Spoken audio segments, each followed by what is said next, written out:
Hello दोस्तों, जय हिंद, नमस्कार। आई होप कि आप सभी अच्छे होंगे और अपने फ्यूचर के लिए जिन भी आप भर्तियों की तैयारी कर रहे हैं उन्हें भी आप बहुत ही बेहतरीन तरीके से कर रहे होंगे। तो दोस्तों, हम इस वीडियो में एक नई भर्ती आईटीबीपी में एक नई भर्ती आई है उसके बारे में बात करेंगे। बहुत सारे दोस्तों को जो ये डिपार्टमेंट की भर्तियां आती है ना, जो डिपार्टमेंट भर्ती करवाते हैं, इनके बारे में बहुत सारे स्टूडेंट को जानकारी ही नहीं होती है। क्योंकि आप एसएससी जीडी के लिए तैयारी करते हैं तो वैकेंसी अच्छी आती है, लेकिन उसमें कंपटीशन भी है, वो काफ़ी हाई रहता है। क्योंकि और जो डिपार्टमेंट वैकेंसियाँ करवाती है, इनमें बहुत सारी वैकेंसियों के बारे में स्टूडेंट को पता तक नहीं रहता है। जो इसका कंपटीशन है वो बहुत ही कम रहता है अदर जो ओपन बोर्ड से वैकेंसियाँ आती है उनके मुकाबले। इसके बारे में बात कर लेते हैं। इसमें कांस्टेबल और head constable only for male के लिए, और इसमें जो मैकेनिकल है उसके लिए भर्ती आई हुई है, जिसमें आपको क्वालिफिकेशन है हेड कांस्टेबल के लिए 12th पास प्लस आपके पास मोटर मैकेनिकल में आईटीआई का डिप्लोमा होना चाहिए। और साथ ही मैं बात करूं कांस्टेबल के लिए, तो उसमें जो आपकी क्वालिफिकेशन है वो 10वीं पास प्लस मोटर मैकेनिकल में आईटीआई का डिप्लोमा होना चाहिए आपके पास।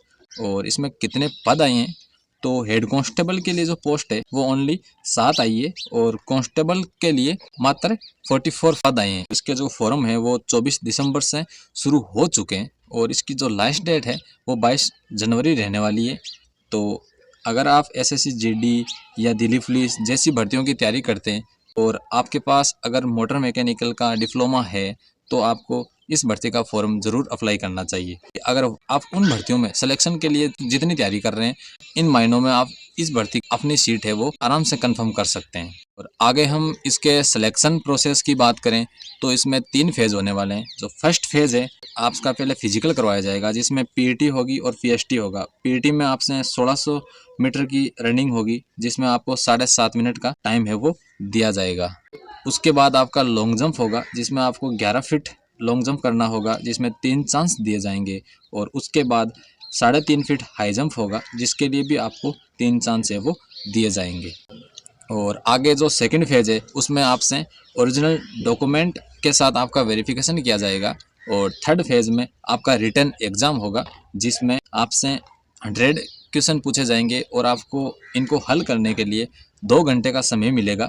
और आगे सिलेबस के बारे में बात कर लेते हैं, तो जनरल नॉलेज के 10 क्वेश्चन आएंगे जो 10 नंबर के ही होंगे। मैथ के ओनली 10 क्वेश्चन आने वाले हैं। और हिंदी या इंग्लिश में से आप एक सब्जेक्ट को चूज कर सकते हैं जो आपको अच्छा लगे, उसके 20 क्वेश्चन आने वाले हैं। मोटर मैकेनिकल से संबंधित आपसे 60% है वो पूछे जाएंगे, और टोटल 100 क्वेश्चन पूछे जाएंगे जो 100 ही नंबर के होंगे। और आगे मैं बात करूं फेज थर्ड की, तो उसमें आपसे स्किल टेस्ट होगा। आपका मोटर मैकेनिकल से संबंधित प्रैक्टिकली स्किल टेस्ट है वो लिया जाएगा, जिसमें व्हीकल इंस्पेक्शन के 10 क्वेश्चन पूछे जाएंगे। और आइडेंटिफिकेशन ऑफ फॉल्ट्स, यानी कोई भी मोटर मैकेनिकल से संबंधित जो भी फॉल्ट या उसमें अशुद्धियाँ होती है उनसे संबंधित आपसे 10 क्वेश्चन है वो पूछे जाएंगे। और आफ्टर फेज 3 के बाद आपकी फाइनल मेरिट लिस्ट है वो लग जाएगी। फाइनल मेरिट लिस्ट लगने के बाद ही आपका मेडिकल है वो करवाया जाएगा। और साथ ही फिजिकल स्टैंडर्ड में आपकी जो हाइट है वो 170 सेंटीमीटर रखी गई है। और हम लोग इसके लिए एज क्राइटेरिया की बात करें तो मिनिमम एज आपकी 18 साल होनी चाहिए और मैक्सिमम आपकी 25 साल होनी चाहिए। और साथ ही ओबीसी को इसमें 3 साल की छूट दी जाएगी, और एससी एसटी को 5 साल की एज में छूट है वो दी जाएगी। और चेस्ट है, फुलाव के साथ आपका जो चेस्ट है वो 85 सेंटीमीटर होना चाहिए। और इस भर्ती में only for male candidate he apply कर सकते हैं। इसके जो फॉर्म है वो शुरू हो चुके हैं। 24 तारीख से ही आप अपना फॉर्म है अभी तक नहीं भरा है तो जल्दी से भर दीजिए।